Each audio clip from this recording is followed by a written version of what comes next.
کہ آدمی جب دیندار ہوتا ہے تو اس کے ساتھ رہنے والا بور نہیں ہوتا، خشک زندگی نہیں ہوتی، تازہ بارونق ساتھ رہنے والا زندگی کا لطف اٹھاتا ہے۔ عام طور پہ جو لوگ اسلام سے دور ہوتے ہیں وہ سمجھتے ہیں اسلامی زندگی اختیار کریں گے تو انجوائے کیسے کریں گے، مزہ کیا آئے گا، ساری مزے ختم ہو جائیں گے اسلام پہ آنے پر۔ نہ میرے عزیزو، اگر میرے نبی کی پوری زندگی سامنے ہو تو حلال رشتوں میں وہ مزہ ہے کہ حرام میں اس کا تصور بھی کوئی نہیں۔ حلال کی زندگی میں اتنی مٹھاس ہے، اتنی لذیذ زندگی ہے کہ دنیا کو ایسی زندگی کی ہوا بھی کوئی نہیں لگی۔ تو آپ نے دیکھا رسول اللہ صلی اللہ علیہ وسلم گھر میں کیسے بے تکلف رہتے تھے، اور اپنے ازواج کی کیسی دلجوئی، کیسے محبت کا اظہار، کیسے ان کے احساسات کا خیال، کیسے ان کے جائز چیزوں کی رعایت،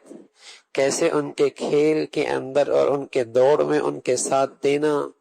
کس انداز سے ان سے گفتگو، ان کی مجلس، ان کی باتیں سننا، مشورہ کرنا، اور ان کی تکلیف میں ان کا ساتھ دینا، تکلیف کی گھڑی میں انہیں تسلی دینا، کیا خوبصورت زندگی ہے۔ اب دوسرا پہلو ہے کہ یہ سب کچھ اللہ کے نبی کا اپنی بیویوں کے ساتھ تھا، لیکن آپ علیہ الصلوۃ والسلام اس نرمی، شفقت، اس کھیل اور پیار کے ساتھ ساتھ اپنی ازواج کی تربیت سے غافل نہ تھے، مسلسل ان کی تربیت بھی فرما رہے تھے۔ ہاں بھائی، اگر سارا زور تربیت پہ ہو اور پیچھے والے اخلاق نہ ہو تو اس تربیت کا بھی کوئی اثر نہیں ہونا۔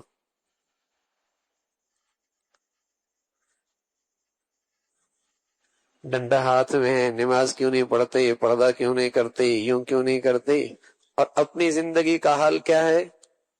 ایسے تند مزاج ہے کہ اللہ پناہ۔ تو اگر پہلے اخلاق کوئی نہیں تو اگلی تربیت کا بھی فائدہ کوئی نہیں،